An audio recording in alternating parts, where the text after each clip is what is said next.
And here is Marlins shortstop prospect Nas Nunez, who is coming off of his best season in the minor leagues, both offensively and defensively. I was just telling you before we hopped on and press record, I spent maybe an hour and a half today just going through all of your defensive plays. And dude, it was just so much fun to go through all of that. But congratulations on an awesome year, man, where you finished in Double-A among the league leaders in stolen bases. We'll break that all down as well. But first and foremost, thanks for taking the time to hop on, man. Thank you for having me. Thank you for having me. So I want to talk about just kind of the season as a whole. There's so many aspects of your game I want to break down a little bit, between the speed, you're a switch hitter. You had a career year in the extra base hit department and the stolen base department, whatever. But I want to just start with kind of the experience of just going from high A to Double-A, because you're a high school guy that, it's always a little bit more of a learning curve as you're getting to high A and then Double-A, but you didn't really seem to blink on either side of the baseball. And I always talk about it. I always love to ask, like, what's the biggest adjustment, high A or Double-A? You seem to make that smooth transition, but, being, climbing through multiple levels and getting to the upper minors this year, what were some of the biggest tests for you? And obviously you responded well. So how did you manage some of those bigger tests as you climbed two big levels? Man, so you saying coming from low A, we'll start at high A because high A was something different for me. Like playing in Georgia, you get that little bit of cold, but when I went to Wisconsin Beloit, Yeah. I've never I've never encountered that type of weather in my life. So I believe that was I won't call it a test. I'll call it like that was an experience. Yeah. That was for sure something I'm glad I went through in the minors because that was very hard. But I learned so much about myself, my routine, my preparation, what I need to do to stay warm if I Yeah. ever do, God forbid, I ever do have to play in those that environment again. But that's for sure something I take out of that. But that was one of the harder things for me to deal with in high A was overcoming that mental battle of fighting with myself, trying to convince myself that it wasn't cold. I was trying to convince myself that it wasn't cold, not making adjustments, just play. But when I came to the realization of after talking to a couple of family and friends, I was like, it's cold. So I Yeah. need to make an adjustment and I need to find out what I gotta do to battle through this cold. And sadly to tell you, I still haven't figured it Well, the good news is, bro, you get promoted to Pensacola, so that kind of took care of it for you. Yeah, Next it got stop is warmer. Yeah, next stop's Jacksonville. Next stop's Miami, where it's never cold, and if it's too hot, they got a roof for you. So you're in good shape there. But obviously, you're going to play on Yeah. the road a little bit. And I grew up in South Florida, and if it was ever, I'd go play the East Cobb tournaments in Georgia. And sometimes we did a fall tournament out there too, and it was like 50, 60 degrees. And trying to swing wood in that for me even was a problem. Like I got one on the fists in batting practice even, and I was just like, I'm done. I don't want to swing the bat. Yeah. Where was it harder for you? Because, on the defensive side of things, you're a guy with, and we're going to break it down, but you're a guy with elite range. For my money, I think you're arguably the best defensive shortstop in the minor leagues. But you got to be fresh, you got to be warm, you got to be ready to go to be able to move and have that range. And you're kind of a sitting duck when it comes to being cold in the field. But there's nothing worse than swinging a baseball bat when you're frozen. Where did you feel like it was the hardest for you to manage that cold, in the field or at the plate? And, how did you kind of try to get through with that? Because you did put up good offensive numbers. You did play phenomenal defense, and that's why you ended up in the warmer climate in Pensacola. I feel like it almost lights a fire under you to get out of the Right. cold. And I know Beloit's got a beautiful new stadium and everything, but I've got to imagine you were excited to get to Pensacola. Right, and I was hoping a fire would be lit under me in that weather, but um, for me, I would say hitting, just because hitting is already hard enough. Yeah, So hitting in that weather created a lot of bad habits for me. really.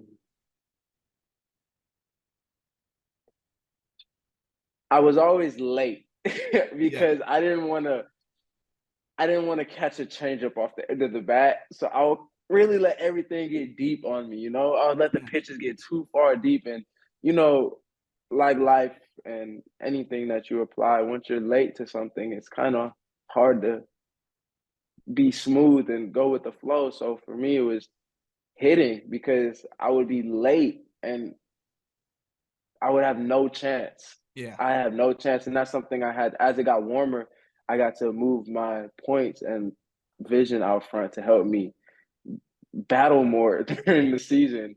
And for defense, it was hard because I'm so used to relying on my natural ability and the skills that I've developed throughout my career.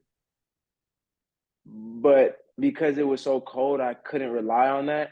So I could use my natural instincts in fielding. So I would just kind of like cheat almost. Like if Yeah. I knew this runner was pretty fast, I'm playing really close. Like I'm playing not in the grass because I'm not gonna have my arm like I usually would.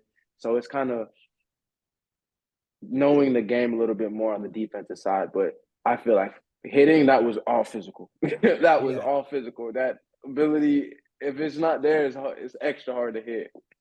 Dude, At least defense, 100%. I could think.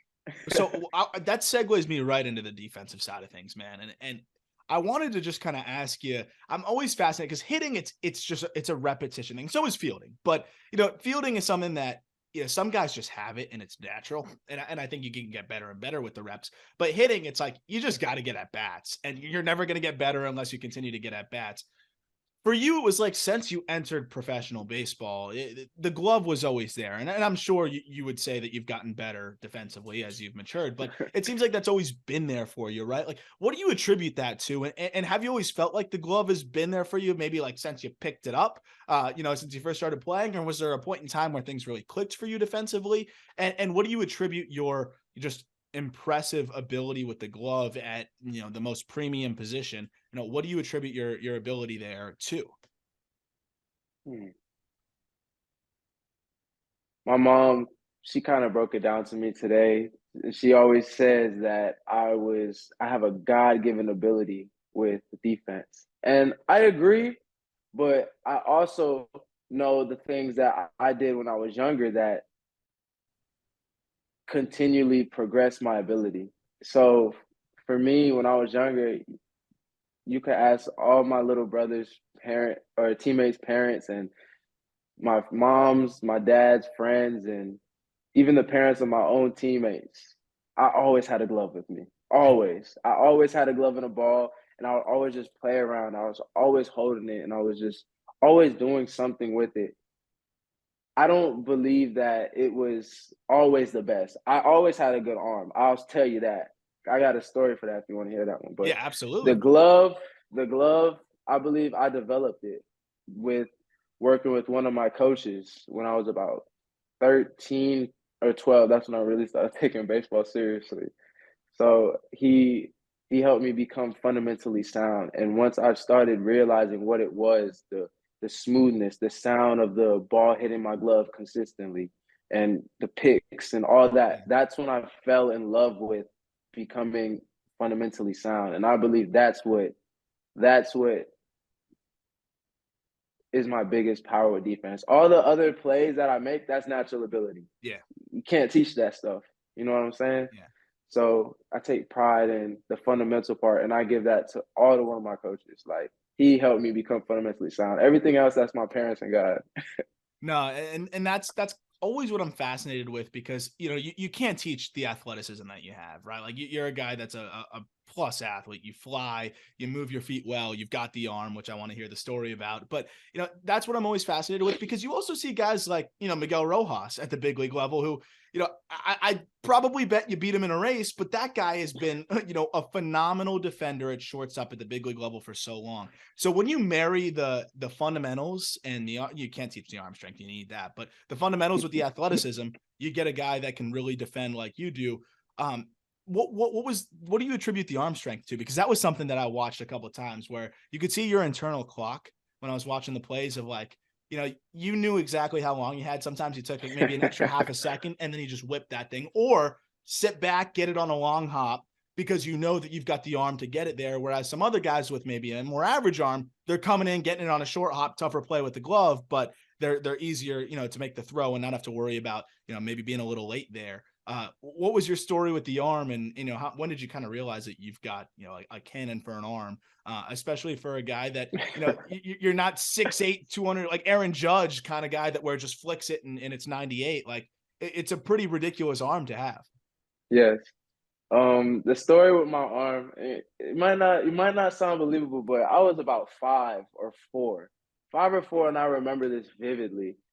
My first season, I played t-ball, and my I don't remember this part of t-ball, but my parents told me that I hit a inside the park home run, and as I was coming in the dugout, everybody was cheering for me, and I didn't play the rest of the season because I didn't like everybody cheering for me. So I didn't play the rest of the season. Remember this, and then next season comes around, and one of the coaches picks me up. I don't remember where I got picked, but I was surprised I got picked because I didn't play. You know what I'm saying? So he wants to see me throw, and I know I have an arm when I'm young. Like I remember having an arm as a 4 or 5 year old, and he asked me. He was like, "You don't want to throw to anybody. Who are you going to throw to?" I was like, "I'll throw to you." And he's like, "Okay, throw it to me." And he didn't have on a glove.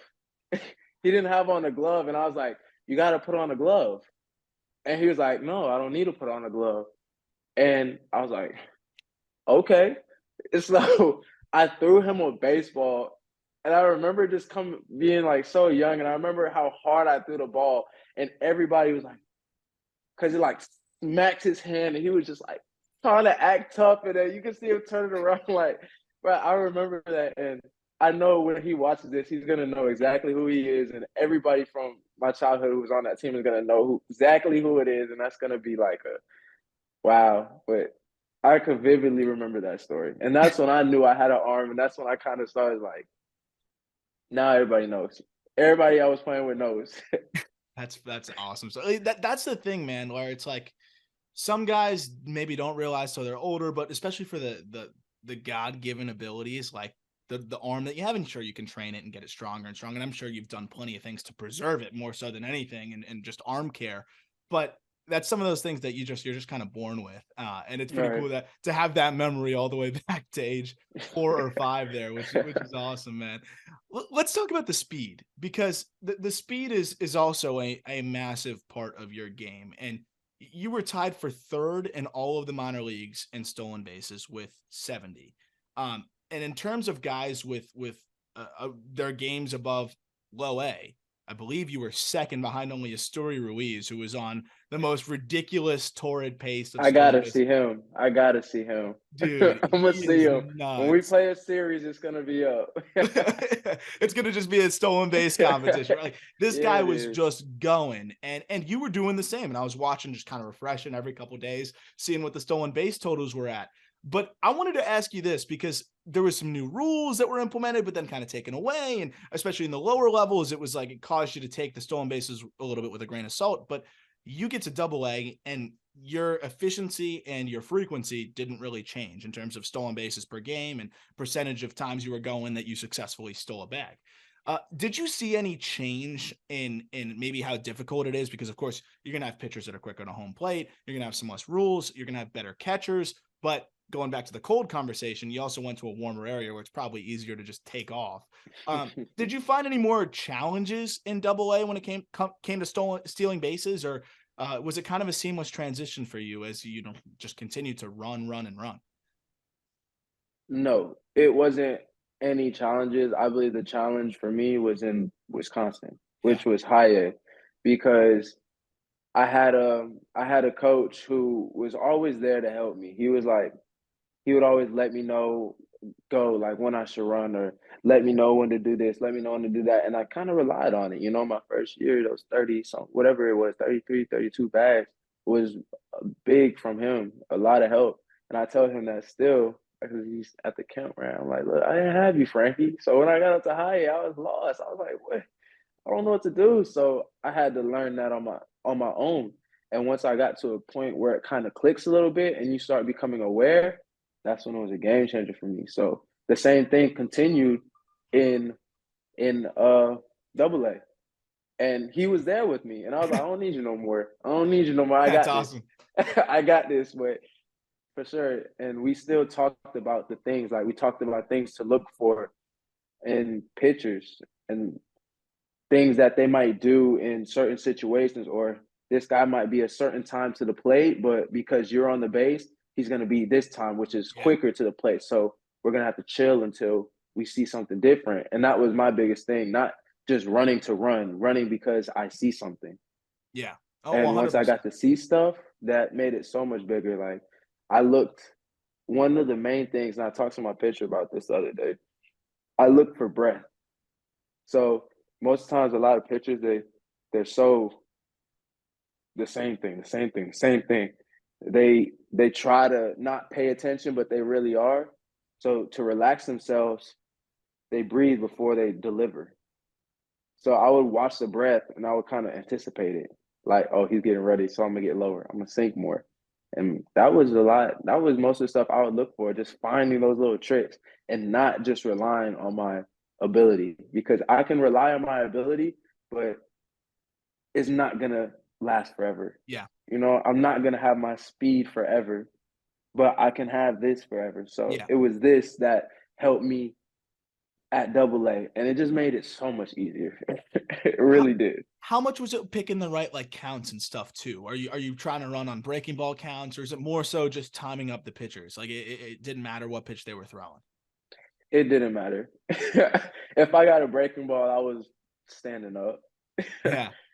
Or if I really didn't know what pitch was coming. Like, I know a lot of people talk about, which I want to start practicing more, but like trying to pick up the signs or pick up things catchers do, like to pick up a sign, like some might move away and that means breaking balls coming and then go. But I think that's thinking too much. That's like if somebody tells me what pitch is coming. I don't like that Yeah. because then I don't trust my instincts. You tense I'm up a little trusting, bit. Yeah. yeah, I can use my brain to kind of re- release, like, I don't know how to explain it, but allow my instincts to be more confident Yeah. almost so that No, for sure. I trust my instincts and my instincts trust me.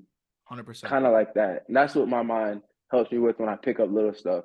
Now, if I just want to rely on instincts, like I said, who knows how long that'll last. So It's finding that just trying to balance. develop both. Yes. Yeah, 100%. And I mean, it seems like you did that last year with 70 bags. Like, do you have a goal for next year, stolen base wise? Like, are you trying to you trying to beat 70? Like, is that possible? What's your do you have a number there that you're chasing? I feel like a lot of the base stealers, they like to chase a number because it becomes kind of a competitive thing between the fast guys. I was just telling one of the former big league players who played with the Marlins, asking me my goal. And you say chase numbers. When I think of chase numbers, I think they run from you too. So I'm not trying to Yeah. chase a number. I told him my goal is I don't want to be. We can make the goal now. So my goal will be, I don't care how many bases I steal. I just don't want to get thrown out more than, let's say, more than 7 times. Okay. I No like more that. than 7. Give a little bit of room for getting to the big leagues, getting adjusted a little bit, getting back into the routine, getting into the swing of Yeah. things, getting comfortable with all that stuff. So I don't want to get thrown out more than 7 times. That's my goal. I love that you say that because the one thing that I'm always looking at, man, is like you see guys that steal a ton of bases, but if you steal 40 bags, but you got thrown out 15 times, I'd rather have a guy that was 20 for 22 because, Right. there's a value of not getting erased off the base Consistency. paths. Yeah. Yeah. So Yeah. like, I'd rather have that. And I think again, with your speed and what you're able to do, you'll probably end up doing both, but it's probably better to be 50 for 55 than, 60 for 85. Right. And I think Right. that's something that I love to hear from you because I know with what you've already got going, I could see you being efficient and still picking up a lot of bags. Last topic I want to discuss with you is the hardest part, is the offensive side of things, because hitting a baseball is absolutely miserably difficult. And I love talking to guys climb through the minors about it because especially switch hitters. I had Greg Jones on a little while back and just talking to him It's my about like boy. both swings. Oh, he's the man. He's awesome. And, like just talking to him about both swings and, how you try to manage that. And, not only are you trying to hit a baseball, but you got two swings to worry about. For you, again, as we mentioned in the beginning, you really produced more in the extra base hit department last year and just got on base at a higher clip. Your batting average is better. Pretty much every offensive category improved last year. What was your focus, to kind of tap into more just consistent, barrel the ball more consistently, basically improve every offensive statistic? And beyond that, I thought your left-handed swing was a lot of switch hitters. You get more reps there. You had more production from the left side. but this year you made your biggest stride from the right side as well. What did you feel like, was the biggest reason or contributor to your offensive success and the strides that you made last year? At bats. That's yeah. At bats. I was coming into spring training last year, I was really big on mechanics and trying to get my body into a certain spot or trying to get my barrel into a certain spot. But I learned that I can do all that and my swing still looks just like my swing when I was 7, 8 years old. Yeah. And I started switch hitting in high school. My left-handed swing still looks like what I first started from high school. It's just more efficient. So for me, now it's about playing the game, like getting in the box, being ready for that fastball every single time, no matter what the pitcher throws. And for me, I learned that when I get in the box and have 2 strikes or maybe 1 strike on me, and I'm trying to get in there and guess what he's throwing, like, oh, he might throw a change. I gotta step out. I have to step out the box and say, get back on the fastball, get back on the fastball, and think left center field approach. That's it. And whatever happens, happens. Because at the end of the day, you cannot control where that little white thing goes. 100%. You can't. And something you So can control though is your approach. And what stands out the most to me is you don't really expand the zone, man. Like you don't chase, you don't really do pitchers any favors, and you're not afraid to go deep into counts, because I think that you can put bat on balls, spoil tough pitches, and even if you don't get a hold of one, you could chop one in the ground and beat it out when you're deep in a count. Uh, have you always had that feel for the strike zone? Because again, I mean, your chase rates are so low. You walk, which is, I always find it interesting when a guy who you don't want to put on base walks as much as you do, because you walk, you steal second base, you basically hit a double. And you did that a lot last year. I don't know. There's no way I could pull that exact stat, how many times you walked and then stole second, but I'd bet it's around as many times as a lot of guys hit doubles. So, that's something that I'm very interested. Guys don't want to put you on base. How do you work all of these walks? Because the walk rate stayed consistent as you rose levels, right? You could maybe attribute some walks to bad command at the lower levels, but you kept the walk rate high in AA, where command continues to get better. And again, I've seen you just be a patient hitter. I expect the walk rate to continue. What do you attribute that to? Have you just always had that feel for the strike zone? I've always had the feel for the strike zone, but again, in Beloit, I had a coach that showed me, he kind of explained to me, everybody makes the picture, it's offense that's so hard, it's offense that's so hard, but we forget that it's still hard for pitchers. Yeah. Like, it's hard for these pitchers because the pitchers want to hit their spot so perfectly that they'll miss. And it's either going to be a miss as a ball or a miss down the middle. So if I'm hunting that one pitch, you're going to have to bring it to me before you get to 2 strikes, or I'm not going to swing unless you make a really good pitch. And that happens sometimes. Sometimes I go out of my approach. It happens, but it's on me to get locked back in. But when I realized that pitchers, it's not easy for them. It's not No. easy for them either. They have to hit. They have to make the pitch, and it has to come to me. If it's not to me, I'm not swinging because I got 3 to play with. Yeah. I got 3 to play with. So when you only have one to play with, how do you adapt that approach a little bit? Obviously, you're a little bit more, fight or flight survival mode, and you're good in those spots too. But again, I love that idea of making him throw it over that 16-inch plate from 60 feet 6 inches away, right? And if he throws it right down the middle, you feel confident that you can hit that. He executes a couple So pitches or you foul one off. Now you're at 2 strikes. Obviously, your approach changes a little bit. How did you balance that? And are you just kind of in swing mode at that point, or what are you thinking as a guy with 2 strikes? Because again, you still get on base at a really good clip, and you don't want to expand the zone and become somebody that isn't Nas Nunez, because you've had success being that. But in 2 strikes, you maybe have to shift the approach a little bit. sometimes I get in swing mode, but the big thing I learned is that you can't get in swing mode because it's still hard. Yeah. They don't want to put it right down the middle with 2 strikes because they already have an advantage. They want to nibble. They want to make you get yourself out. Unless a pitcher's like a dog and he's like, here, I'm gonna throw it here and you still not gonna hit it. But then as for a hitter, I'm looking at him like, you're not gonna throw this here, and I'm not gonna hit it. So it's got to be a Yeah. clash of dogs, and that's gonna be a battle. But a lot of pitchers don't do that. A lot of pitchers will be like, I got 2 strikes, I can play with him. I'm Yeah. a nibble. I'm gonna get him to chase. Papa, it's not happening. Like that's not my intention.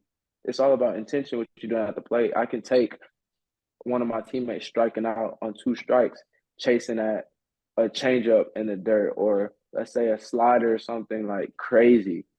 That's just nasty because I'll be like, what was your intention? What were you looking for? I was making sure it's coming to me and you were battling. But if you just swinging a swing, like you swinging before the ball even comes, still trying to yank one, Yeah. not letting it get deep, not just trying to touch it so you could keep the game going and pass the stick, that's dead beat.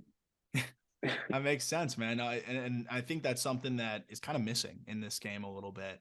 And that's why, I think it's pretty refreshing to see guys that make pitchers work, especially in the minor leagues. And, these are guys that, again, they've got the odds stacked against them too. That's what makes baseball so brutal is it's hard for everybody Man. involved. It's hard for everybody involved. So speaking to that point, final question for you, man, is what are your goals for 2023 and beyond? I think obviously last year you took that really big step from, lower levels to, success at the beginning of the upper levels. And again, as we mentioned earlier, learning a lot more about yourself, getting those at bats, getting those reps. And I'm sure you already knew it, but solidifying your case as one of the best defenders in the infield in the minor leagues.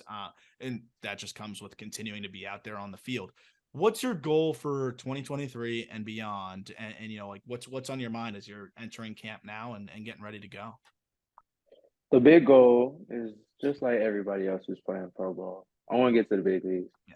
When I get to the big leagues, I want to stay in the big leagues. And I believe I will stay in the big leagues because I'm going to continue my routine and do what I have to do. But that's the big goal. That's something I don't focus too much on. The goals that I want to complete this year, I want to be the best teamer that I could be. I want to be the player I know myself to be. And if I can be the player I know myself to be, that will allow me to blossom into a new player, maybe into something else that I never thought I could grow into. So whatever the team needs, I'm gonna be there and I'm gonna play ball, be a teammate, be a brother for my teammates, be somebody who they can reach out to, be open, be vulnerable to everybody, so that we can build those relationships and get some World Series. We need some championships Yeah. here in Miami. Like we need Oh, them bad.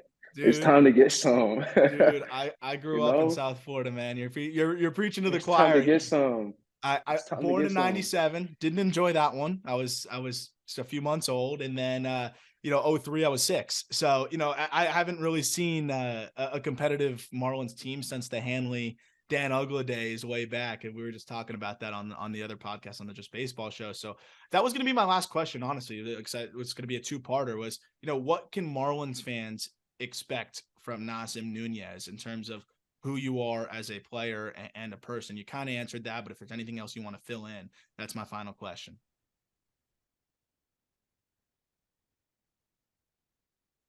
You're just gonna have to see, honestly. Yeah. Just gonna have to see. It's gonna be fun though. It's gonna be Yeah. very fun. And I can't And wait. what kind of guy like that you bring to the clubhouse, to the fan base, to whatever beyond that? I think they can kind of get the sense of that from this interview. I think they can get a uh, sense of what kind of guy you are, and I mean that in the best way possible. But what can fans kind of expect from a guy that I think is going to be a big part of the future? they're gonna I'm goofy. I like to have fun, but when it gets down to business, I'm about my business. If I'm Yeah, at that field and we're playing a game to win and this is affecting everybody's lives on the team, yeah, not just mine. It's about business. It's time to get right. That's what it's about. 100%. Now when we chilling, we just kicking it. Yeah, what's up, bro? Like we're gonna have fun. But when we're there, it's about business. We're gonna we're gonna play to win. I love that. And you guys did that in Pensacola. You Yeah. won games, you won a title this year, and then that was a team that going out there, you could see how tightly knit, how much fun you guys had out there, and I think that's a testament to guys like yourself and some of the other guys that were out on that team that just seem to have that right mentality, and hopefully that'll continue to make its way up to the big league level and kind of build that top down success. So I'm excited to see that continue. Yes, and it's coming from the youth too. Yeah, The 100%. youth is the youth got some. We got some dogs too. They I'm coming. excited, man. I'm excited. It's not a coincidence that the Rays win every minor league title every year, usually, right? And then the big league team always has that youth coming up and giving them life and keeping them competitive. And I think and the Marlins are starting to show some of that with, like you Yes, said, the because the dogs top coming is up. gonna influence the youth, and then the youth is gonna show what the top's really providing. So watch from bottom up. And that's what a good organization does. That's why I love Yep. to hear that from you. We got maybe like 10 minutes to go over some live video on another stream real quick, if you're cool with that. Yo, let's For get those it. Let's listening, get it. that link is in the podcast description. Check it out. Naz has some of the best plays you're going to see on a baseball field, defensively at short. So check that out in the link description. We're going to break that down on StreamYard for YouTube real quick.